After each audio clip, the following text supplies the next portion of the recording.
This is Ryan of Love Spirals Downwards. You're listening to the Outsight Radio Hours. Thanks, Tom. Good. Glad to be on. Yeah. How are things going there on the West Coast? Oh man, it's really, really super hot right now.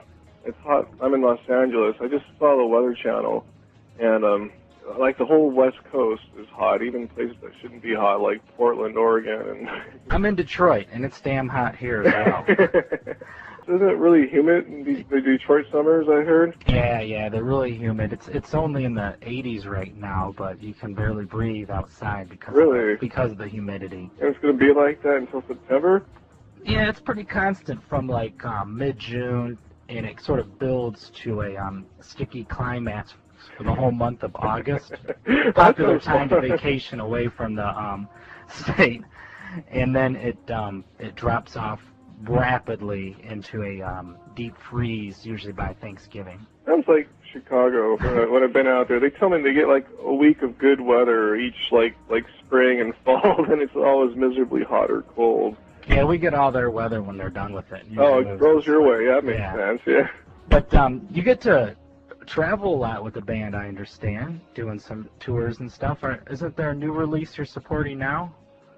No, we haven't done a show for about a year or two now. Really? Yeah, and we haven't really toured per se. It's usually been like a few one-off shows or a string of small shows put together. Never been like, packed in a van for a month on the road crossing the country. I don't think I have that kind of, I don't know, maybe I could. I don't know. It sounds kind of, I don't know, not fun.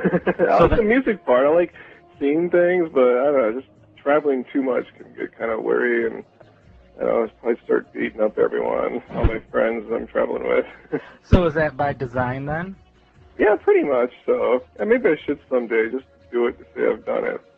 But yeah, no, more or less by design, I guess. Yeah, I just didn't want to be that kind of band. It's always been more of a studio, project than jamming live. So it's less reason to want to go out and jam live across the country since we don't really do it here at home anyway. So. But I understand, if I have my facts straight, that beside that, Love Spirals Downwards is the best-selling artist on the project label. Yeah, it depends how you do the math. Yeah. The different bands would try to dispute that, but yeah, we have the biggest selling releases, individual releases. So I'm not trying to make a conscious thing. Yeah, we're a popular band. There is demand for us to play, but we just haven't, been willing to, do all that, just tour across the country. We've been out, the closest to you was Chicago twice. Mm-hmm. Where'd you play at there? At the Vic Theater. Oh, That's yeah. the name of it? The place they had the Project Fest at? Yeah, I saw, I haven't been there for a Project Fest, but I saw Neubauten there several years ago. So yeah, excellent place. Yeah, big, cool place, yeah. Yeah, a real theater. Yeah. Excellent. Do you usually play venues of that size when you do get out there? Out to where? To wherever, when you get out to play. Usually, no, that place can see like well over 1,000 people. We have in Mexico City when we played there, headlining, I don't know how many people there, 1,500, almost maybe 2,000 people or so. I guess that was the biggest show we'd ever done, headlining or with other bands or otherwise. But typically it's clubs, 200, 300 odd capacity size clubs that we play at. So looking over my notes here, I see you do appear on 4 recent release compilations with, it looks to me like mixes of different material. I was tripping about how different all the different compilations are. So is that something you do a lot with your time then, is playing around with the existing material, looking for new forms to present it in?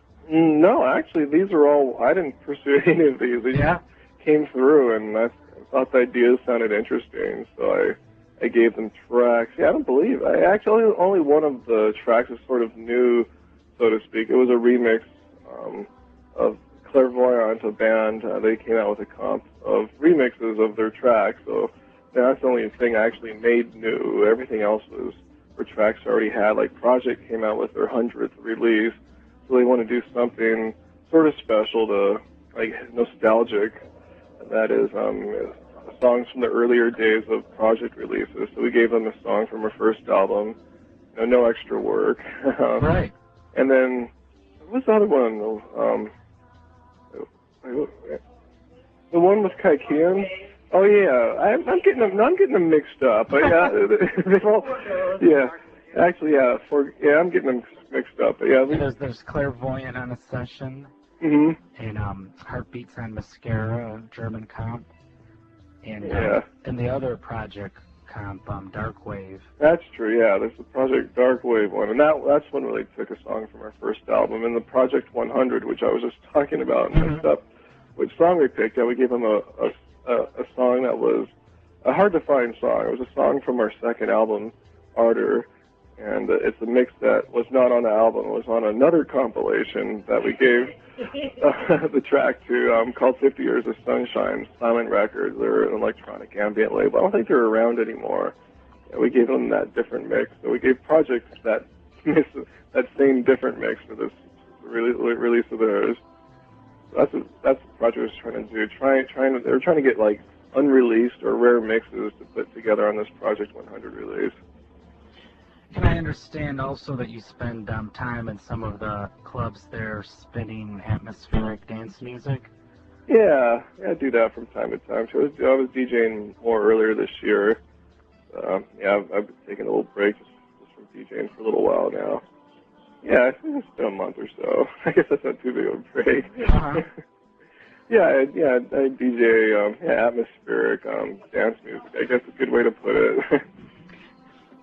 It seems that Love Spirals Downwards has really embraced the internet as a way to stay connected with the fans. I noticed that your news is regularly updated on your site, lovespirals.com, and also that you've had an internet presence on lovecathouse.com back in April, and yeah, that's where I DJ'd live on the internet. Yeah. How'd that go?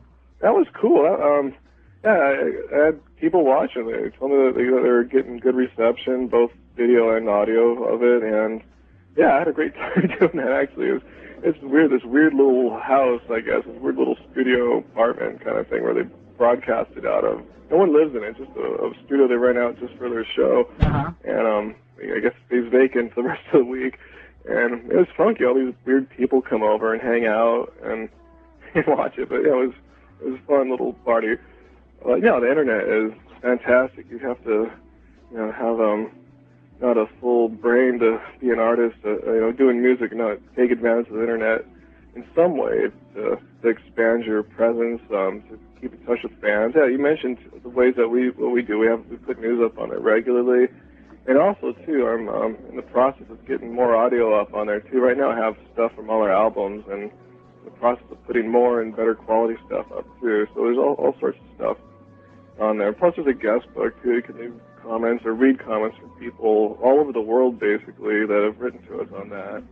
And people can also acquire from you direct copies of your releases through the site, right? Yeah, actually, I forgot to mention that whole aspect of it too. Yeah, you can actually buy stuff of ours on there. All the albums are available on there for what I think is a little bit better price than you get at most stores. And plus, you get a fabulous autographed photo as well, which you don't get from the record stores. It's interesting on your history and releases page. I was noticing that in the two-paragraph summation of the band, you were the author of this, made a point to talk about ethereal darkwave as an underground genre in quotes, and say that LSD has attempted to bring the style to the masses. Do you see a possibility for popular acceptance by ethereal darkwave music, that it has a lot more to grow than it is at now? Is that right? That on the website? It's on there. I don't know who wrote it. There's no byline on it. I'm not sure. I have to go look at that again and check it out. Someone else may have updated it than myself.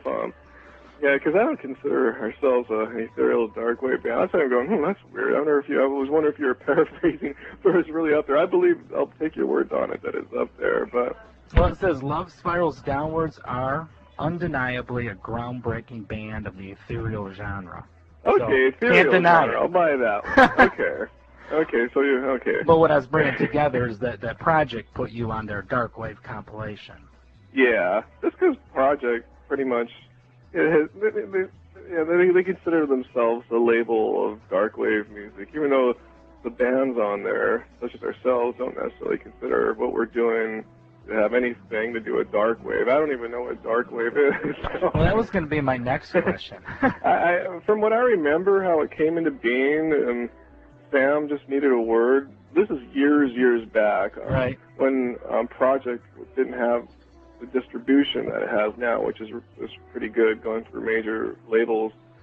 Back then, he had to pretty much do it himself to get records out into the store. So he needed a name of a distribution company. I guess he could have called it Project Distribution, but he chose Dark Wave because he heard in Europe, Germany in particular, that was the word that was being used to describe some bands that he thought were like his, or even his band probably.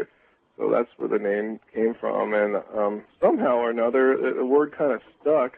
I mean, other people started using it, and he kind of invented the term in America, sort of, or at least he appropriated it, and then it grew from there. So, but the bands are typically, especially with dark wave, I mean, there's probably a couple, but typically it's not the kind of stuff I'm listening to. But I do want to spread ethereal music across the world. If that's what my website makes claim to. I've always been into music that's atmospheric and moving. And Thanks a lot. Thanks for spending time with me. Oh, thank you. Thank you. The pleasure's all mine. I personally enjoy Flux a lot. That's my favorite that I've heard. Oh, cool thing. That's my personal favorite of our history so far. Well, all right. Well, keep doing what you're doing, and I'll be playing it here, and I hope to get a chance to talk to you again someday. Yeah, I hope so, too. Thank you. And everyone, lovespirals.com. That's what we were talking about, our site. That's where all the info and everything's at. Check it out. All right, man. Take it easy. All right. Thank you, too. Bye. All right. Bye-bye.